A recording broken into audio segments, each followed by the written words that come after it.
مسعود کے بیانات کے لیے مفتی صاحب کے آفیشیل چینل مفتی طارق مسعود سپیچز کو سبسکرائب کریں۔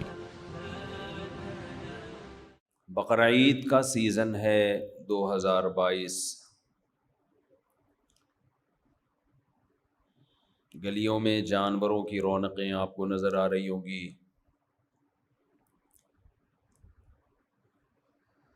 ریٹ بہت بڑھ گئے ہیں، پیٹرول کے ساتھ ساتھ جانوروں کے ریٹ بھی بڑھ گئے ہیں، اور ماشاءاللہ پیٹرول کے ریٹ تو ڈیلی بیسس کے حساب سے بڑھ رہے ہیں۔ الحمدللہ مہنگائی کے خلاف جو تحریک چلی تھی بہت اچھے طریقے سے کامیاب ہوئی ہے۔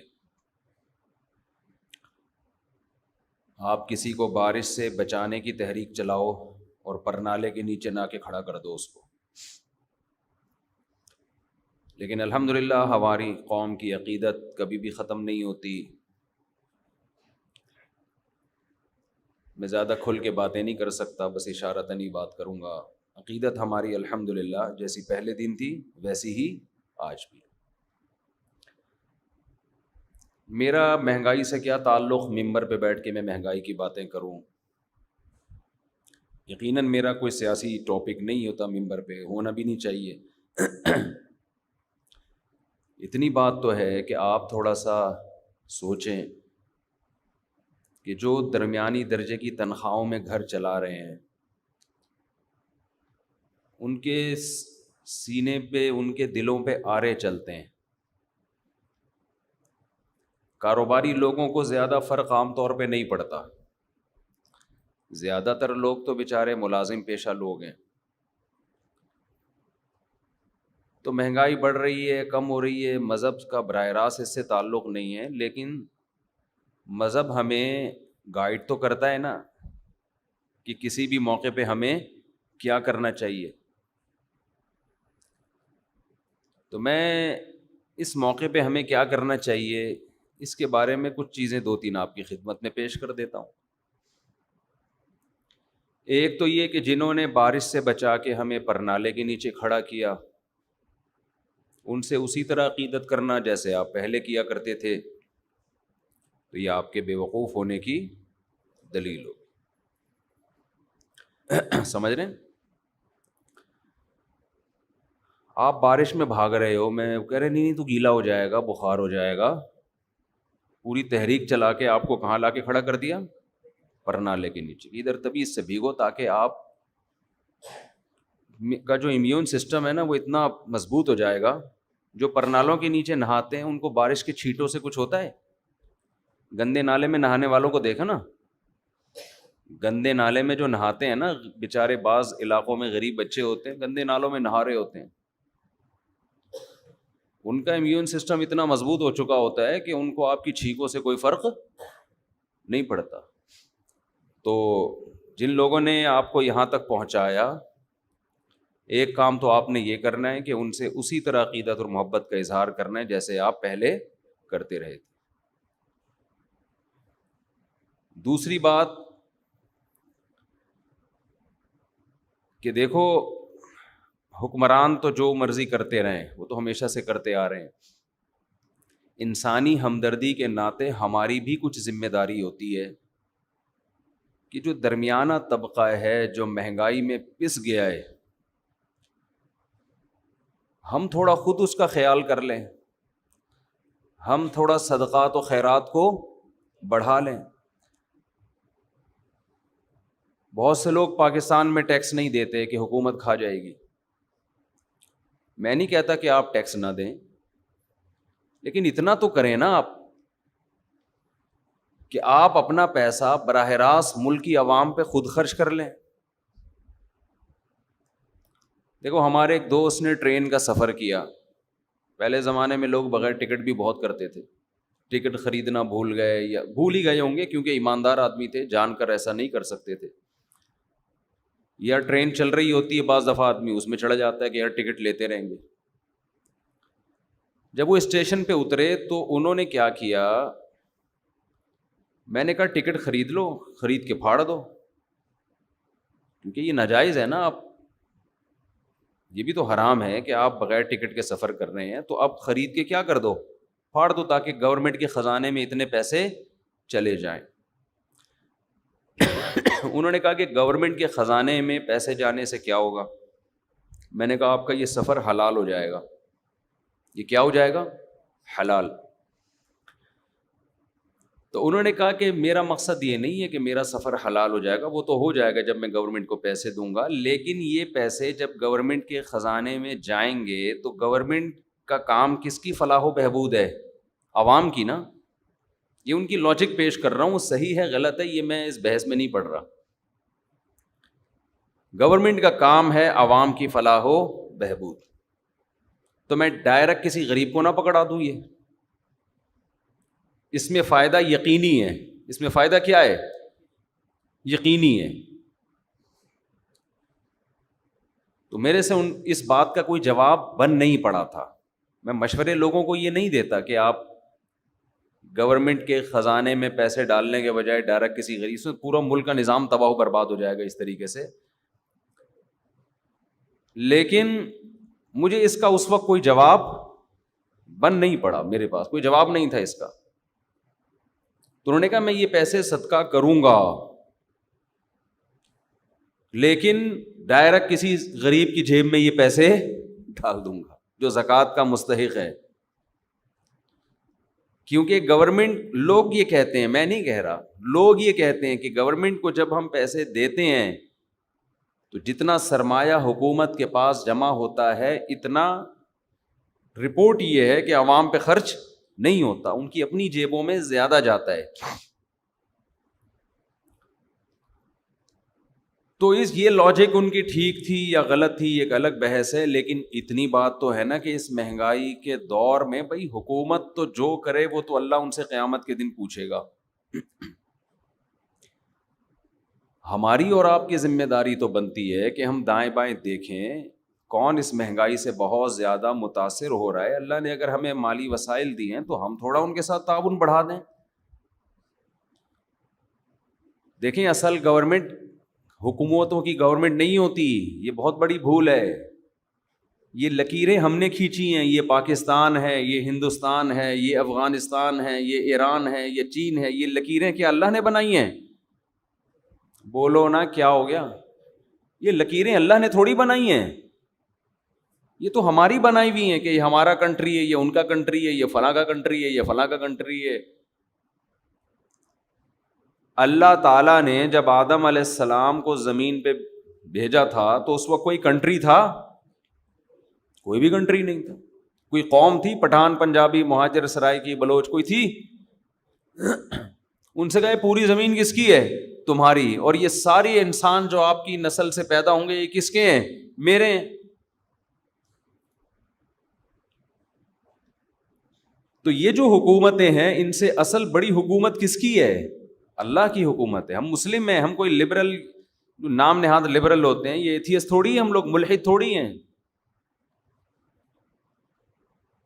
تو وہ اللہ جب کسی کو کسی پریشانی میں ڈالتا ہے تو خوب سمجھ لو, قرآن و سنت سے یہ مضمون بہت واضح ہے.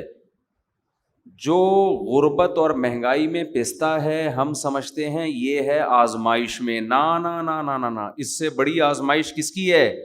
ان کی ہے جن کو اللہ نے مالی وسائل زیادہ دیے. ایک مثال سے بات سمجھاتا ہوں تو سمجھ میں آئے گی انشاءاللہ. قارون کو اللہ نے بہت پیسہ دیا تھا. آتیناہ من الکنوز ما ان مفاتحہ لتنوء بالعصبۃ اولی القوہ. خزانوں کی چابیاں ایک بہت بڑی جماعت لے کے چلا کرتی تھی. خزانوں کی کثرت کا اندازہ لگائیں, اتنے ہیرے جواہرات, سونے چاندی کے سکے تھے اس کے پاس. پہلے بینک نہیں ہوا کرتے تھے, لوگ اپنے خزانے اپنے گھروں میں تجوریوں میں محفوظ رکھتے تھے. اتنا گولڈ جمع کر لیا تھا کہ خزانوں کی چابیاں لوگوں کے پاس تھیں جو ملازم اس کے ساتھ چلتے تھے. ظاہر ہے انہی بنی اسرائیل میں بہت سے غریب لوگ بھی تھے جن کے پاس کھانے کو روٹی نہیں تھی اور ظلم کی چکی میں پس رہے تھے، فرعون کا ظلم۔ قارون بھی بنی اسرائیل میں سے ہی تھا۔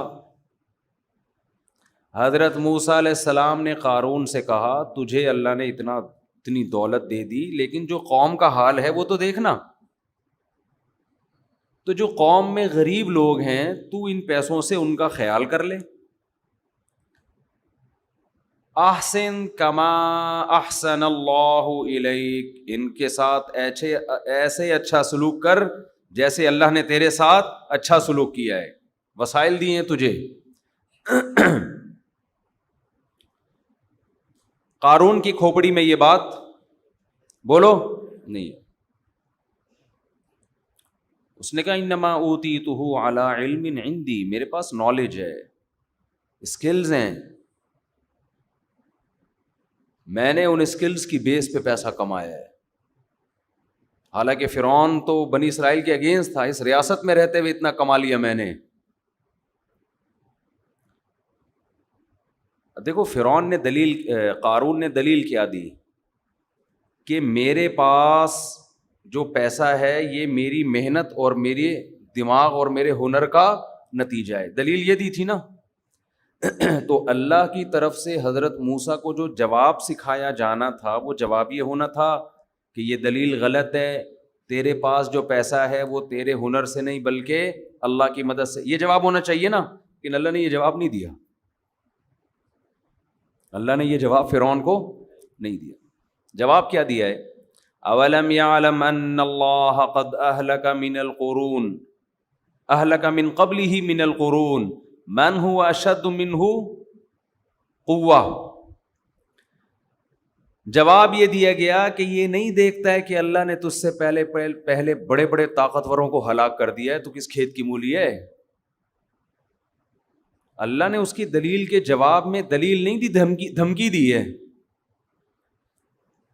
اب آپ مجھے بتاؤ، عام نارمل حالات میں کوئی آدمی آپ سے دلیل مانگ رہا ہو اور آپ جواب میں دلیل کا جواب دینے کے بجائے دھمکیوں پہ آ جاؤ تو یہ عرف میں اچھی حرکت سمجھی جاتی ہے یا بری سمجھی جاتی ہے؟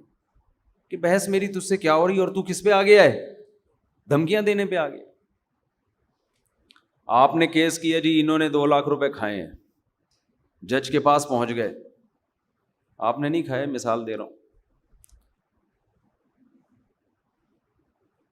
میں جج کے پاس ان کو لے گیا عدالت میں، اول تو جج کہے گا میں تو 2 کروڑ کھا کے بیٹھا ہوں، معذرت کے ساتھ، یعنی غلطی سے کچھ چیزیں میرے منہ سے نکل جاتی ہیں جو ریورس کرنی پڑتی ہیں، نہیں سچ ویسے نہیں، بس غلطی سے کچھ آٹو پے ہوا ہوں۔ تو یعنی ایماندار جج کے پاس ہم چلے گئے، تو ان کے پاس میں ان کو لے کر گیا کہ جج صاحب انہوں نے میرے 2 لاکھ روپے کھائے ہیں۔ جج نے پوچھا ہاں بھائی کھائے ہیں؟ یہ کہتے ہیں جج سے میں تمہیں چھوڑوں گا نہیں، میں تمہیں چھوڑوں گا نہیں۔ اور جج صاحب آپ کو پتہ نہیں ہے وہ بھی میں نے ادھر بھی بندہ مارا تھا، مجھے بھی دھمکیاں دے رہا ہے اور جج کو بھی مثالیں دے رہا ہے، پتہ نہیں میں نے وہ بندہ بھی ٹپکا دیا تھا، اتنے بندے میں مار چکا ہوں۔ جج کہے گا بھائی میں تجھ سے پوچھ رہا ہوں کہ تو نے کھائے ہیں کہ نہیں کھائے ہیں، تو میری بات کا جواب دینے کے بجائے کیا کر رہا ہے؟ دھمکیاں، اور دھمکیوں کا اسٹائل بھی یہ نہیں کہ میں تجھے ماروں گا، بلکہ لسٹ پیش کر رہے کہ جج صاحب اتنے بندوں کو میں مار چکا ہوں۔ یہ دھمکی کا بڑا اسٹائل ہوتا ہے، ایک ہے کہ میں تجھے چھوڑوں گا نہیں، ایک یہ کہ یہ دیکھ لے یہ بندے میں ٹپکا چکا ہوں۔ یہ تھوڑا اسٹائل کیا ہے؟ وکری اسٹائل ہے، یہ بڑے دہشت گردوں کا اسٹائل ہوتا ہے۔ چھوٹے دہشت گرد کہتے ہیں میں تجھے نہیں چھوڑوں گا، یہ تو میاں بیوی بھی ایک دوسرے کو کہہ رہے ہوتے ہیں، یہ چھوٹے دہشت گرد ہوتے ہیں۔ بڑے کیا ہوتے ہیں؟ لسٹ پیش کر دیتے ہیں، بھائی یہ دیکھ رہے ہو یہ جو رپورٹ اس دن اخبار میں خبر آئی تھی نا اس بندے کی، ایک خبر یہ تھی، پھر دوسری خبر اس دن اخبار میں خبر آئی تھی، تو سمجھ لے کہ تیری خبر بھی اخبار میں آنے والی ہے۔ تو نکلے گا گھر سے، واپسی میں اخبار میں آئے گا، تو گھر سے پورا صحیح سالم جائے گا، واپس تو صحیح سالم نہیں آئے گا، واپس کہاں آئے گا؟ اخبار میں۔ یہ سٹائل ہوتے ہیں۔ اب دیکھو قارون یہ کہہ رہا ہے کہ میں نے اپنی محنت سے کمایا، میں نے اپنی کھوپڑی لگائی، جواب میں اللہ کیا کہہ رہے ہیں؟ تجھے پتہ نہیں ہے تجھ سے بڑے بڑوں کو ہم نے برباد کر دیا ہے، تباہ کر دیا ہے، تو اپنے آپ کو کیا سمجھتا ہے؟ تو یہ تو اللہ کا بھی انداز وہی ہو گیا جو معاذ اللہ نقل کفر بات سمجھانے کے لیے کہہ رہا ہوں، جو معاذ اللہ ایک دہشت گردوں کا انداز ہوتا ہے۔ دلیل کا جواب دلیل سے نہیں، کس سے دیا جا رہا ہے؟ دھمکیوں سے، اور دھمکی بھی ایسے انداز کی دھمکی کہ فرعون کو نہیں کہا جا رہا کہ میں تجھے نہیں چھوڑوں گا، بلکہ اللہ کہہ رہے ہیں تجھ سے بڑے بڑوں کو ہم تباہ کر چکے ہیں۔ دھمکی بھی بڑی خطرناک، انداز بھی بڑا خطرناک۔ وجہ کیا ہے؟ واقعی دلیل کا جواب دلیل سے دینے کے بجائے دھمکی سے دینا غلط ہے، لیکن اس وقت جب دلیل ہو یا دلیل سے کنفیوژن پیدا ہو سکتی ہو، دلیل اتنی بودی اور اتنی بیکار ہو، ایسی دلیلوں کا جواب دلیل سے دینا اس کی علامت ہے کہ آپ اس کی دلیل کو لفٹ کرا کے اس کو اہمیت دے رہے ہو۔ آپ اس کی دلیل کو کیا کر رہے ہو؟ اہمیت دے رہے ہو۔ بیکار باتیں کر رہا ہے کہ میں نے اپنی محنت سے کمایا، تیرے ہاتھوں میں طاقت کس نے ڈالی؟ اسکلز ہیں تو یہ اسکل دماغ سے آتی ہے نا، دماغ کس نے پیدا کیا تیری کھوپڑی میں؟ کیا خود بنایا تو نے اپنے اس دماغ کو؟ جن ٹانگوں سے چل کے تو بزنس کرنے جاتا تھا وہ ٹانگیں کس نے دی ہیں تجھے؟ وہ گھٹنے کس نے دیے؟ وہ پاؤں کس نے دیے؟ باتیں کر رہے کہ میں نے کس سے کمایا؟ اپنی محنت سے۔ ایسے جیسے کسی غریب کے پاس 2 ٹکے نہیں تھے، آپ نے 1 کروڑ دے دیا اور وہ 1 کروڑ سے اس نے پلاٹ خرید کے 1.25 کروڑ میں بیچ دیا۔ اب آپ نے اس پر احسان کیا تھا، آپ گئے تھے، یار تو پھٹے پرانے کپڑے پہنتا تھا، چڈی بنیان میں گھومتا تھا، تو آج تو نے اتنا پیسہ کمایا ماشاء اللہ، تو ایسا کر 5 روپے مجھے بھی دے دے، مجھے بڑی ضرورت ہے۔ وہ کہے میں نے اپنی محنت سے کمایا ہے، تو کہے گا تیری محنت تو ہمیں پتا ہے، تو چڈی بنیان میں گھومتا تھا، 5 روپے نہیں تھے تیرے پاس، دھیلا تھا نہیں تیرے پاس، محنت کی باتیں کر رہا ہے، اس وقت کر لیتا نا محنت۔ تو آپ کو تو جو آنکھیں دیکھنے کے لیے اللہ نے دی، سوچنے کے لیے دماغ اللہ نے دیا، سننے کے لیے کان اللہ نے دی، کسی کو آپ اندھا بہرا گونگا لنجا ٹنڈا کر کے بٹھا دو، پھر دیکھو کیسے کاروبار کرتا ہے وہ۔ تو خالی پیسے سے بزنس نہیں ہوتا، صرف اسکل سے بزنس نہیں ہوتا، یہ اسکلز اللہ نے دی ہیں۔ یہ ایسا ہی ہے جیسے وہ ایک آدمی کسی کے گھر جاتا تھا، موٹر سائیکل کوئی نئی خرید لینا، محلے والے بہت تنگ کرتے ہیں، یار تھوڑا وہاں، اب تو سب کے پاس بائکیں آ گئی ہیں، ورنہ پہلے بہت ہوتا تھا، بھائی انڈا موڑ جانا ہے، تیرا بائک مل جائے گی، ہوتا ہے نا، گاؤں دیہاتوں میں اب بھی ہوتا ہے، بھائی ذرا مجھے ماموں کے یہاں جانا ہے، بائک مل جائے گی، پیٹرول ڈال دوں گا میں، بندہ کہتا تھا پیٹرول میں ڈال دوں گا، اب یہ بائک والا کہتا یار جب پیٹرول بھی ڈالے گا تو اب میرے پاس منع کرنے کا کوئی آپشن ہے نہیں۔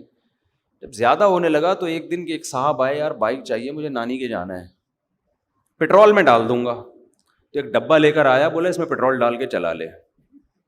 ہر آدمی پیٹرول کر رہا ہے، اس کا مطلب کیا بائک صرف پیٹرول ہی کا نام ہے؟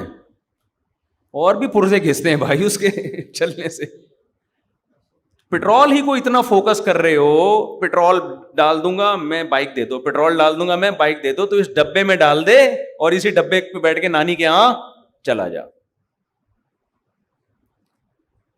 تو اگر صرف اسکلز ہی سب کچھ ہیں، اسکلز والے دنیا میں بڑے بڑے لوگ پڑے ہوئے ہیں، تو وہ اللہ نے اس کو لفٹ نہیں، اس کی دلیل کو لفٹ نہیں کرایا، اللہ نے دھمکی دی کہ تو کیا سمجھ رہے اپنے آپ کو، اس سے پہلے بڑے بڑے لوگوں کو ہم نے ہلاک کر دیا، تجھے ڈر نہیں لگتا ایسی باتیں کرتے ہوئے؟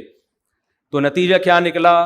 قارون کو اللہ نے زمین میں دھسا دیا۔ تو اصل میں پیغام یہ دینا چاہتا تھا کہ جب اس دور میں بنی اسرائیل پر غربت تھی، پریشانیاں تھیں، ٹینشن میں قارون نہیں تھا، سب ٹینشن میں تھے، لیکن حقیقت میں آزمائش یہ قارون کی تھی، بنی اسرائیل کی تھی یا قارون کی؟ بولو، قارون کی۔ بنی اسرائیل غربت میں بھی کامیاب ہو گئے، قارون دولت میں بھی کیا ہو گیا؟ ناکام۔ تو اصل جو میں میسج دینا چاہ رہا تھا، یہ جو مہنگائی بڑھ رہی ہے جس میں غریب پس رہا ہے، تو دیکھو اگر غریب گناہ نہ کرے، ناجائز کی طرف نہ جائے، تو غربت میں پس کے وہ کامیاب ہے۔ آزمائش غریب کی نہیں ہے، آزمائش دولت مند کی ہے، کہ وہ اپنی دولت میں اس غریب کا کتنا خیال کرتا ہے۔ سمجھ میں آ رہی ہے بات کہ نہیں آ رہی ہے؟ آپ کے پاس پیسہ ہے، کہہ رہا ہے آپ کہہ رہے ہو پیٹرول مہنگا ہو جائے، میرا تو حساب کتاب کوئی مسئلہ نہیں, میرے پاس تو بڑی گاڑی, میرا تو پیٹرول پمپ والوں سے, میرا تو اپنے پیٹرول پمپ چل رہے ہیں, لوگ کہہ سکتے ہیں نا.